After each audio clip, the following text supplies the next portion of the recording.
we'll trade microphones too. Can you hear me now? Great, thank you. So what we do at Climate Trace is we use satellites, AI, and other data to monitor emitting facilities. So essentially every power plant, ship, landfill, and so on in the world. And we have many different experts coming together to do this.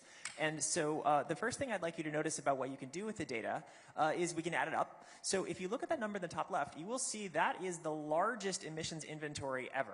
And the reason for that is we can see evidence clearly from space of many emitting facilities that are not in any inventory. We can see landfills that governments don't know about. We can see cattle farms that supposedly don't exist. We can see oil fields that have not fully reported their emissions.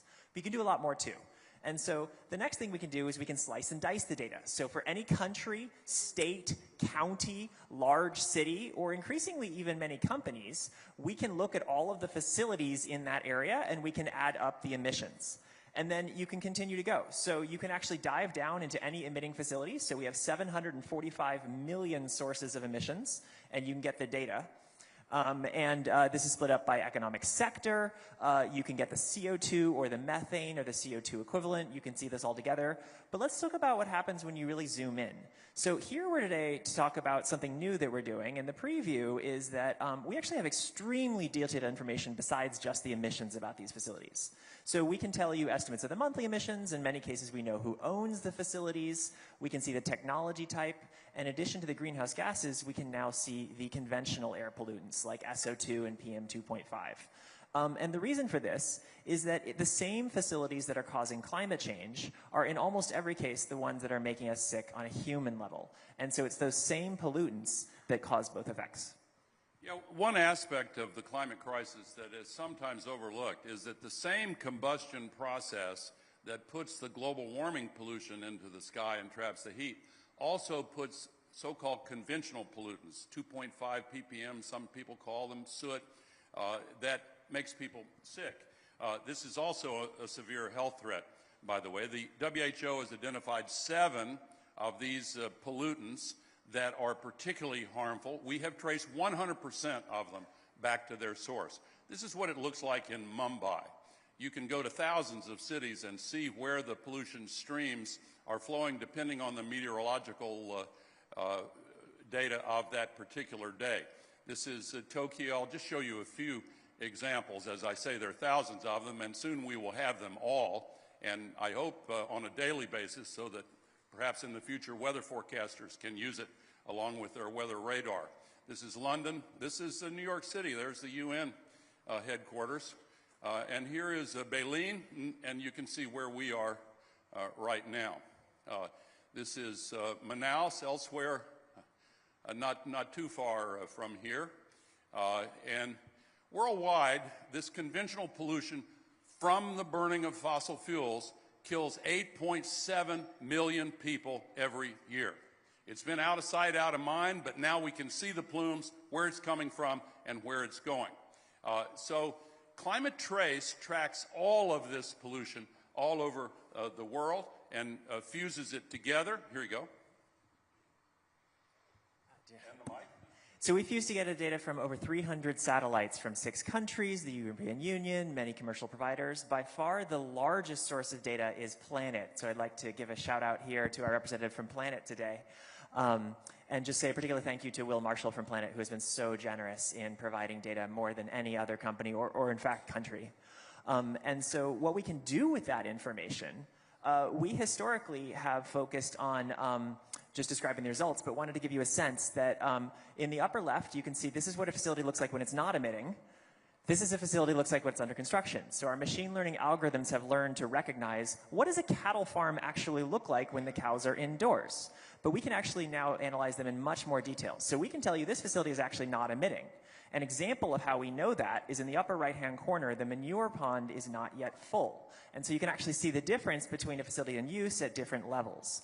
And by analyzing data like this, what we can do is we can combine top-down imagery from satellites about how much methane is in an area, bottom-up information about what's going on in these facilities, and we can calibrate to achieve better accuracy by mixing and matching the methods.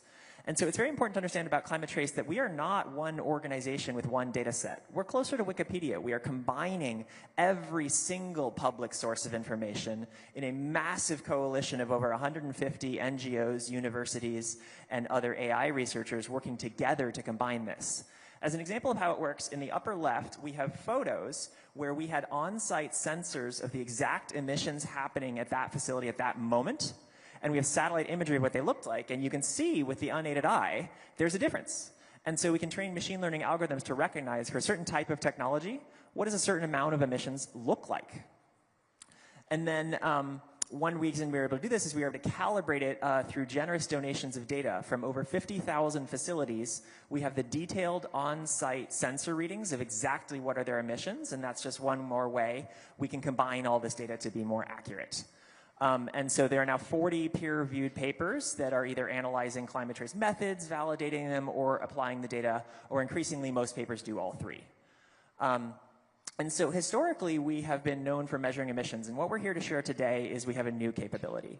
So by analyzing the data of what is going on in these facilities, we can actually do more. We can look for examples of facilities that have successfully decarbonized, and we can find how is it that they got it done. And then we can match other facilities in similar climate zones with similar technology, and we can increasingly estimate, based on what other facilities successfully did, what are the options for this facility to do better. So in terms of data into action, let's just use an example. So Glenbrook Mill in New Zealand is a leader in applying electric arc furnace technology with renewable energy. This is really reducing their emissions. We can then find identical technology types in other facilities worldwide and estimate what would their emissions reduction be if they did that. And the big value here is instead of doing this at a vague level, we have 700 million facilities that we're able to give very specific, detailed recommendations of what would work for them. You start adding up these applications, and we see, for example, 800 million tons a year could be reduced by applying just these techniques at compatible facilities. And we can also start to have tips about when it's a better idea. So, for example, steel plants, it is vastly cheaper to electrify them if you catch them at the moment they are relining. We increasingly know when and where that's happening. So this is finding ways to make it easier to know how to reduce emissions. To give you an example, we can compare two different facilities from the same company, Nippon Steel. We can compare their emissions factors and can start to see what are the clues of why one is cleaner than the other and what could be done about it. We can then, for all steel mills in the world, line up which ones are cleaner and which ones are less clean. Companies can buy from the lower emitting facilities and get advice on how they can become one of the lower emitting facilities. But the big thing is that we've received such positive feedback about doing that in a small way in steel. We're here to share today that we can now do this for every emitting sector. And so these are the emissions factors from 9 representative sectors. As you can see, they vary dramatically. In every sector, we see examples of those that have successfully reduced their emissions and those that have not yet successfully reduced their emissions. And we can apply examples of how they can do it. An example is electricity. Everyone knows that renewable energy is a great example of reaching 0 emissions factor. But what we also know is where and when is this happening. So here's an example of Nanticoke Generating Station, formerly the largest coal plant in North America, now a solar plant. And so we are seeing increasingly that it makes sense economically for facilities to make these changes. I also wanted to give a shout out to Planet, by the way, and tell you that the CEO, Will Marshall, my good friend, is in Antarctica today. So that's why he